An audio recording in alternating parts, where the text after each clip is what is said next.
Cam Robinson of Elite Prospects. Very happy to be joined by Cam. As always, Cam, you're going to the draft. You have to be going to the draft. Oh, I'm going to the draft. I don't miss those things. This What- is my highlight of the year. Was it you that tweeted the temperatures in Las Vegas? Yeah, it's gonna be like 45 every day. We were just like, how am I gonna put a suit on and like run from the hotel to the Uber to the rink? Like, it's gonna be sweaty beans for sure, but we'll survive. We'll survive. Cam, just wanted to start by asking you generally about your thoughts on this draft class and how it compares to recent ones. Yeah, I think it's an average draft class. Let's call it that. Maybe like a hair above average. I think we were spoiled last year, obviously, with Connor Bedard being so generational, and then coming up behind him, like Michkov, like has nearly that much potential too, and Leo Carlson and Adam Fantilli, and it had a lot of really interesting players in it. And this year lacks that true, pillar at the very top of like Macklin Celebrini. Like, you go back all the way to 2017.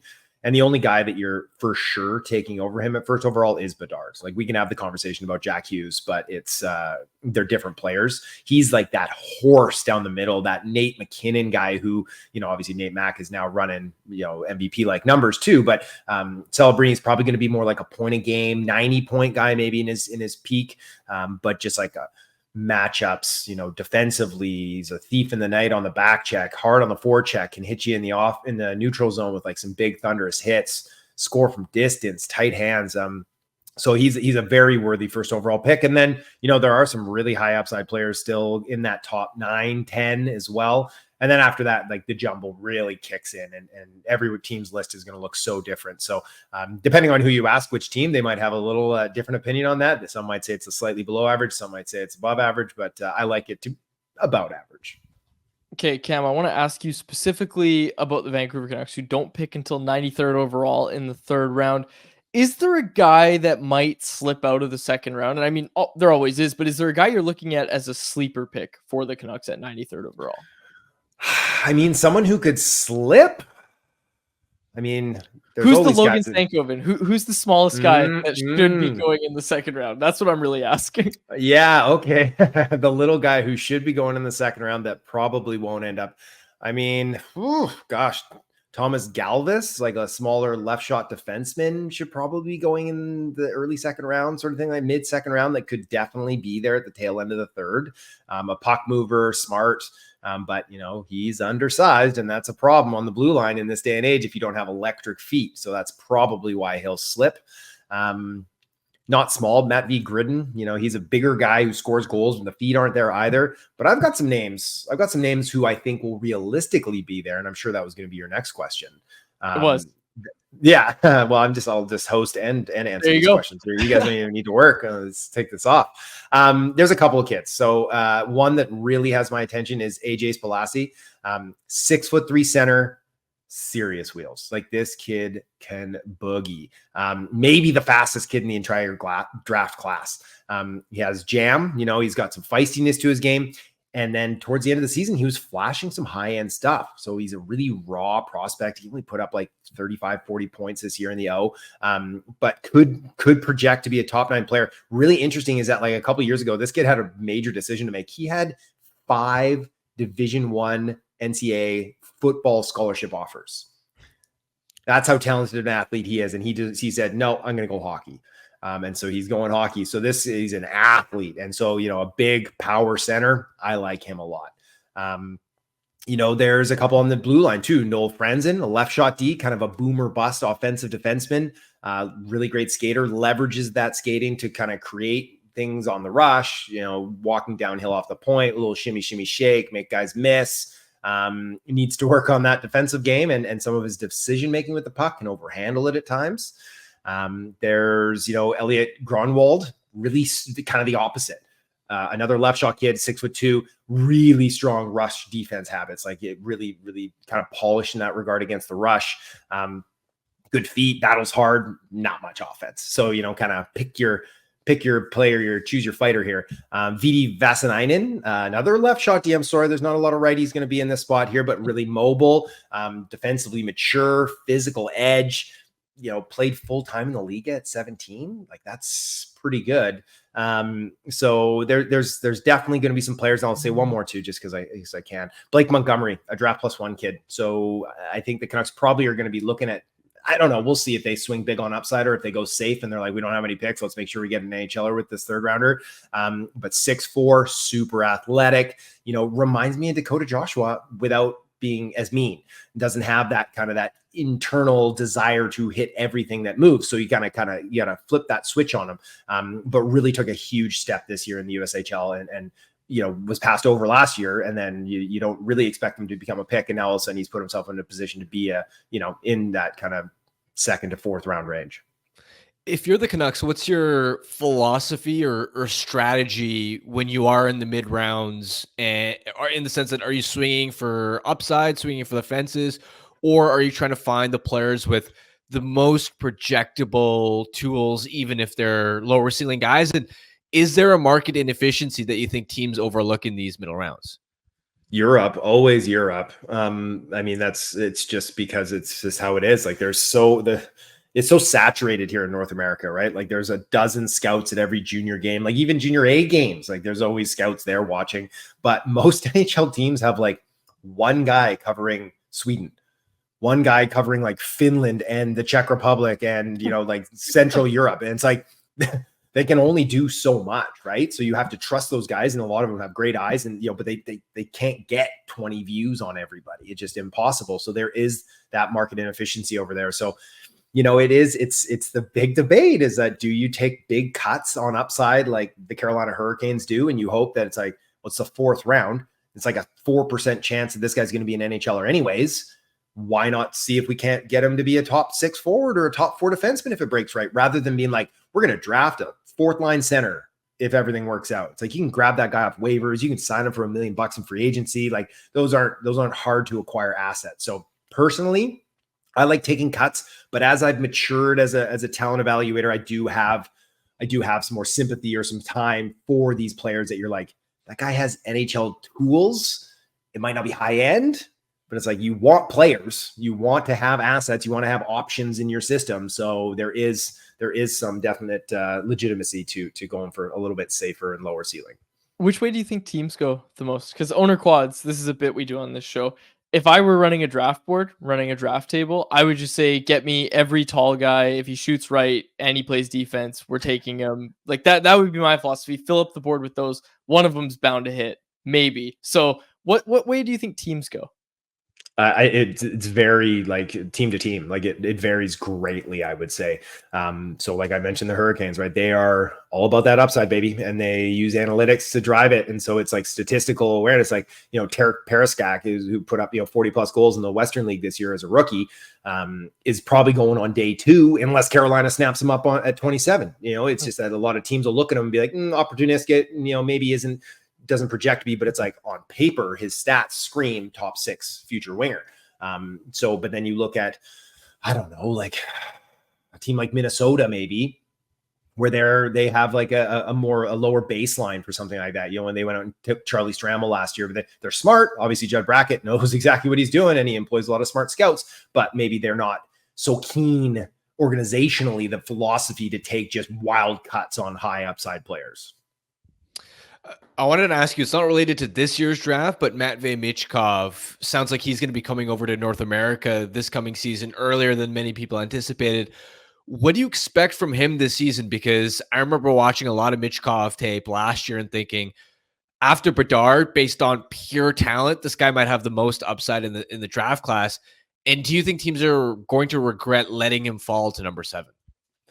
I mean, yes and no, because like he pulled the Yager card, man. Like he reversed Uno'd the teams. Like he went into those meetings and he was just like, yeah, I don't know. Maybe I stick around for 5 years. Maybe I don't. Like Yager did, right? He told everybody like, I got to do military service. Like who knows when I'm coming over. And then he walked into the Pittsburgh meeting and was like, see you in the fall.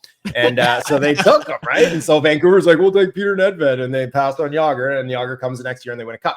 So Michkov, the word around the campfire was that like, I know the Ducks took a good long look at him last year at 2.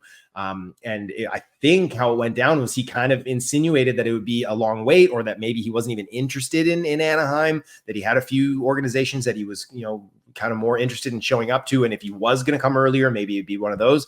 And so, they went Leo Carlson. I don't know what he told Montreal, but I'm sure they're regretting passing on him. There's going to be some teams that are going to regret it for sure. But end of the day, he fell, and Philly's going to get a plug and play player next year that's going to like transform their offense in a hurry. We've seen a lot of guys kind of taking control of their landing spot specifically, and I saw you tweeting about this as well, specifically the American guys. So I'll avoid asking you if Macklin Celebrini is going to be a Canuck because he's going to refuse to sign with whoever takes him. But just this kind of philosophy and this change that I guess we're seeing where guys are dictating where they're going. We saw it with Cutter Gauthier, obviously. Yeah, and Rucker and McGroarty, they're best buddies, him and Cutter, and like childhood best friends. They're not rep by the same agency. That would have been too perfect to draw that line. But Cutter, at least Gauthier kept it quiet, right? Like it was hush hush until the deal was made, basically, and everyone's like, oh, like I did hear around some NHL circles, and obviously with GMs, making calls that's going to leak around, but it didn't get out into the public. And McGroarty here, it's out in the public that he wants out, and whether that's because it's Winnipeg and he's an American who doesn't really want to go live and play in Winnipeg, unfortunate for them, or if it's because they look at like how they've handled Cole Perfetti, right? The kid scored 20 goals this year and then couldn't get into a playoff game. High talent player. It's like, and they wouldn't give him a spot. They wouldn't assure him a spot in the NHL. It's like they could have signed him at the end of last year, got him in a couple regular season games, and then been like, now you got to earn it, but we'll give you a taste. And they weren't willing to do that. So I do think, like, as a man of the people, I appreciate it. It's like you have such a finite window to earn in this league. It's like if you think you have a better chance of doing that elsewhere, go on and do it, man. Like life's short. Like go on. You like, I know the team drafted you, but you don't have to be beholden to that for 10 years until you're a free agent. So yeah, I do think it's curious that it's always the Russian fear. When it's like these American kids that go to school like are far more likely to spurn the teams that drafted them than a Russian. The Russian kids might make you wait a little bit longer, like Kuznetsov did or Kaprizov did, but then they end up signing long term, right? They show up and then they sign these max deals, and it's all good in the hood. So it is interesting to see if, especially now that like CHLers are going to be able to go to the NCAA and making that NIL money, how that's going to change the perception of drafting kids that are going to college that that they might just force their hand elsewhere. I wanted to ask you about Ivan Demidov as well, just because it feels like this draft class after Celebrini, there's so many different possibilities of where it could go. There isn't really a consensus at 2 and 3. Can you explain for the people why Demidov is so polarizing and where you ultimately stand on him? Kid's a beast, man. Like he's good. He's very, very good. Electric, like the most electric player in the class above Celebrini. But the problem is that, he's in Russia and he hasn't been challenged for virtually 2 seasons, right? Playing in the MHL, the junior league there, it's basically like the BCHL where he just like dominated, like 2 points a game, easy. But like I had one GM say that's not his fault. You airlift him into the OHL and he's putting up over 100 points and no one's concerned. I think Demidov did himself a lot of favors with Dan Mills seeing the Gold Star camp that happened in Fort Lauderdale there last week. Coming in, showing that he can speak English. He's been working hard at it, getting the proper measurements, like rather than trusting Scott to tell you how big he is, because like who believes anything coming out of the club teams, especially ones out of Russia. He might have been 5'9", 155, right?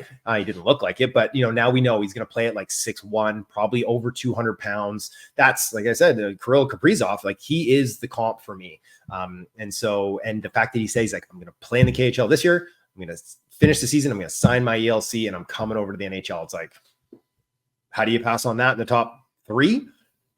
So he's very, very dynamic, and like Chicago has a real decision to make, because the opportunity to like slide him and Bedard together, it's going to be a tough one to pass up on for a kid like Levshinov, who's like, maybe he's the top pairing defenseman, not for sure. You're going to pass on a potential like elite superstar winger to pair up with Bedard. I don't know. It's going to be tough. He's 3 on my board. And I released that before I got the measurements, but I think I probably would have stuck with him at 3 anyways. Okay, Cam, this is a listener question from Reg M. What are your thoughts about D-man Will McIsaac? I'm assuming you know who that is. He should be available around the Canucks 3rd round pick. I mean, he's big. He's 6'3", like one whatever, playing in Portland, I believe, or Spokane. I think I saw him playing when I was scouting Catton. He's smooth. He can move the puck pretty well. I think the feet are pretty good. If I'm without actually pulling up his profile on the draft guide here, I think he had pretty good feet. Right shot D, 6'3". I mean, wouldn't be the worst pick in the world. I think probably more like a 4th, 5th round pick is where we kind of had him pegged in on our board.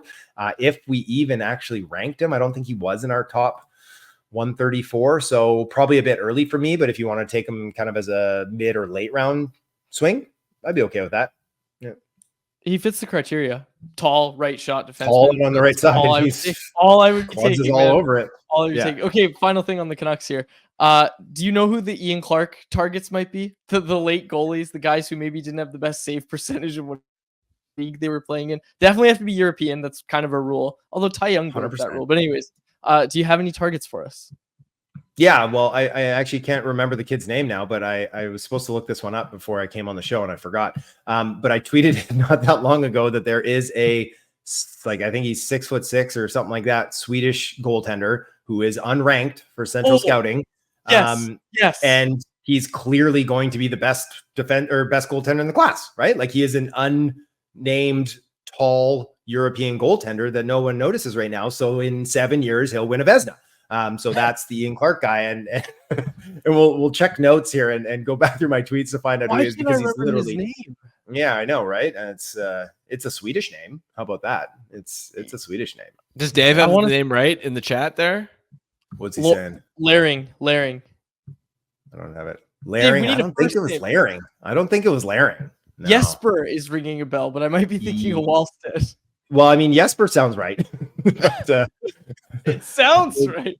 Right? It sounds right. But I'm scrolling through my tweets right now, but I don't have it in front of me, unfortunately. Yeah. Okay.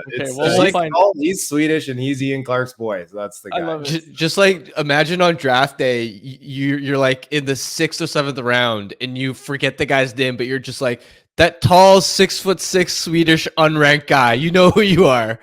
Come on up. Come on down. Yeah. Oh man. And like the past, well, I guess not 3 years. I had it right 2 years in a row. I picked Koskenvo, and then who's the other guy? He ended up going to Pittsburgh. Blomqvist. I was like, I watched draft tape.